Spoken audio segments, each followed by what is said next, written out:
All right, one of the main things I need to teach you today is what order you should do these transformations in. This is an equation. Y equals all of that. All right, I'd like you to just be in Notability right now. There's no good notes based on what I'm about to show you. I'm going to show you the pre-calc way of figuring out what has to be first. Do you get that in math the order matters? You can't just do the problem any way you want to. Okay, if you had a problem like, for instance, 2 minus 3 times 6, if you say, well, I'd kind of like to do the 2 minus 3 first, and then multiply it by 6, you'll get the wrong answer. Can't do that. You have to know the right order. And the order is based on, please excuse my dear Aunt Sally, P parentheses, there aren't any. E exponents, there aren't any. Multiply and divide are tied in value. There's only one of them anyway, so that should be first. And then add and subtract are last, so that would be second. Do you remember the order of operations? Okay, good. Then we're going to apply that to these and what order you should do these in. Okay, for right now, I'd like you to just shut your iPads and focus your total attention on this. Take out some paper to take notes on. All right, so I'd like you to observe here. There's an inside and an outside, and do you get that the difference is these parentheses right here? Those are, anything inside those is considered on the inside. All right, in math problems that are complicated, do you get that you usually start on the inside and work your way out? I think we've talked about that a couple times. All right, so if you start on the inside, I still have three choices, R, S, or T. And which one should go first? Well, here's what you think to yourself. On the inside, do you remember that stuff on the inside is always the opposite of the way you would normally do it? It's always counterintuitive. So it's opposite of the order of operations. So you not only have to think of what's normally first, which is parentheses, but then you say, oh, but I should not do that first because I'm in the inside and I do things in the opposite of normal order. So you've got to do one of these two first. And why do I say two things? Because that one's a flip and that one's a stretch. We haven't even taught you stretching yet, but the point is that there's two things there. One's a flip, one's a stretch. And you don't have to do the stretching today. What I'm trying to teach you is what order they should come in. So do you get that this is like multiplying by a -1 and that's like multiplying by a 3? They're both multiplications. Adding is something like this, or that's adding, subtracting. That's just plain pure adding or subtracting at the end. This is both multiplies. So if these two are both multiplies, they are tied in value. And I'll give you a way to remember what you should usually do first. In gymnastics, do you think it'd be smarter to stretch before you flip or to flip before you stretch? In gymnastics, you'd want to stretch out first, right? You know, pop any tendons or whatever. Okay, so to stretch first means you should probably do this one first because that's the stretch, and that one's the flip. All right, so it should be S first and then R. But I want to tell you a little secret. R and S are tied in value, so it really doesn't matter. But that little saying I gave you, stretch before you flip, actually does make it easier to actually do the graphing. But it's not required in math. So you could say R and then S, or you could say S and then R, and I could not mark it wrong because they are tied. But if you started with this, I would mark it wrong. You can't. In other words, if you and another person do it in a different order, your graphs will look different at the end. And only one of them's right. So you've got to do it in the right order when it comes to this. That cannot be first. It should normally be first because it's in parentheses. But that can't be first. These two, one of these two has to be first. So R or S can be first. Then T comes next. We have to finish up everything on the inside before we move to the outside. Once we're on the outside, there's two choices. The 2 or the -9. This one is attached with a multiply. Multiplying, on the outside, can you trust the stuff? Does it do what you expect? Yes, so you should do it in the normal order of operations. The multiply should happen first. And then the add, subtract, the thing at the end should be the very last thing. So U is at the very end. Okay, let's see if you caught that by giving you another one. These are really complicated looking, but all I really care about right now is do you understand what order you should do it in? And I'm going to call this M, R, P. Oh, wait, P is not a, that's just a X. It's not a change. This is a change. P, and this is going to be MNOP, There we go. I'd like you to tell me what order these should go in. Think it through carefully. Remember to start on the inside. Remember to do it in the opposite of normal on the inside. Billboard me your answer off your iPad. Is it PRMQ? Is it QPMR? Figure out what order it should be in.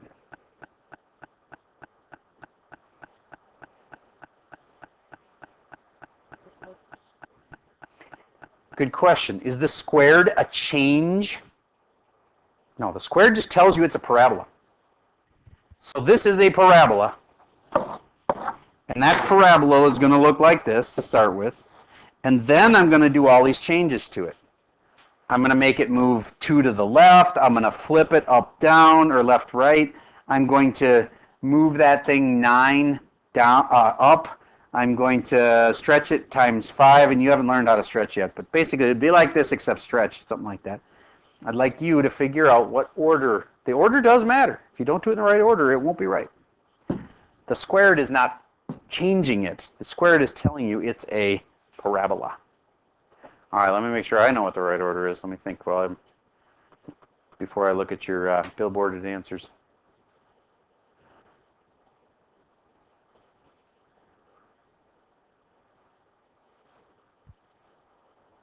All right.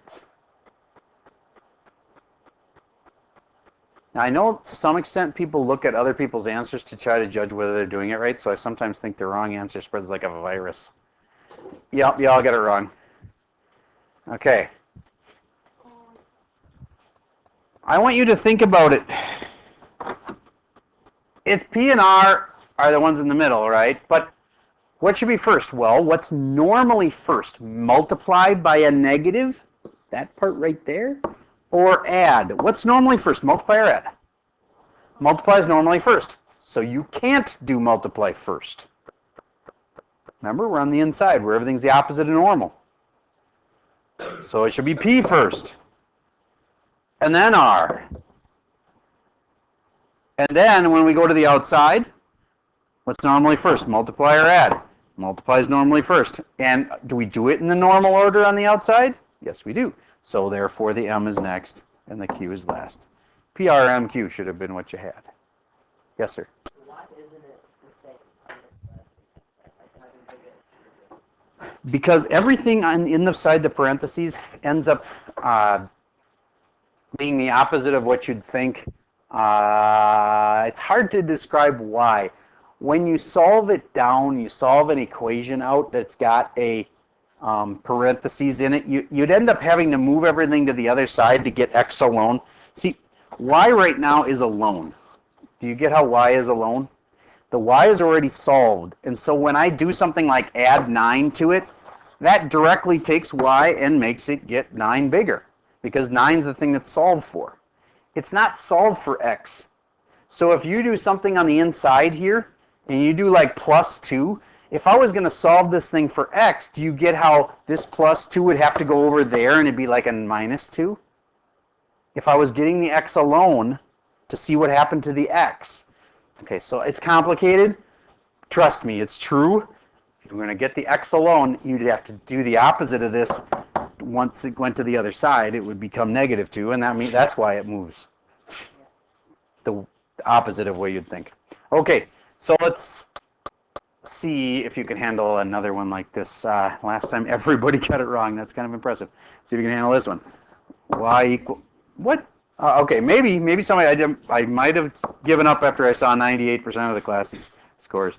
-3 parentheses. I'm going to try to build your confidence a little bit and make this a little easier. Since everybody got the last one wrong, we'll make it an easy one. Okay, oh, I should tell you the letters. K, Q, R, and S. See what I did there? But I recognize K, Q, R, S. Radio station. Okay.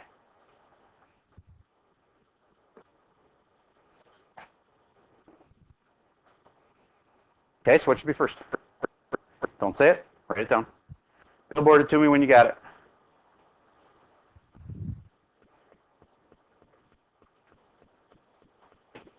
All right, it does start with R. Starts with R because we get started on the inside. There's only one thing on the inside. That keeps it simple. Now when we move to the outside, do you get that either K or Q could be a correct next answer? Because those are tied. But what did I tell you you should do? Should you stretch first or should you flip first? Stretch before you flip. Therefore, I would have wanted you to say Q next and then K. But I couldn't mark it wrong if you'd have said K and then Q. Then the last one has to be S, because that's the add, subtract, and that always comes last. Raise your hand if you had that one right. Okay, good. All right, I think you're getting the right order to do these in. Now let's look at your homework for today, and let me give you some tips. Don't actually go there yet, please. Just let me show you a couple things. You may remember that I've been telling you that the XY chart is really handy, and it works on every problem. And the harder the problems get, the smarter it is to use the XY chart. I'd like you to shut your iPads for just a second, and I want you to do some mental math, and I find it's hard to do mental math when you're actually writing stuff down. All right, if I'm going to make an XY chart for this one, this says it's f, and then it says the function is this, so it's really not unknown, so I'm going to change this f to a square root. Square root of that, except notice that the 5 is not underneath the square root. Okay, so we need to put some numbers in on my XY chart. Otherwise, what you're going to have to do is figure out, oh, it's a ramp shape, to graph all those points really carefully. And then what will you have to do? You'll have to start on the inside and think about, oh, what order should I do it in? The first thing I should do is parentheses. But wait, it's on the inside, so I shouldn't do that first. I should do the flip first. And if you do one thing in the wrong order, the whole thing's going to be wrong. Okay, so this is the hard way, just to graph it and then try to move it, flip it upside down. Okay, so wait, that's a left-right flip because it's on the inside. So I have to flip it left-right, so then I take all my points and move them over here. And then I do this plus 3, which means move the whole graph where? Left 3, so I grab this and I move it to 1, 2, 3 to the left, okay?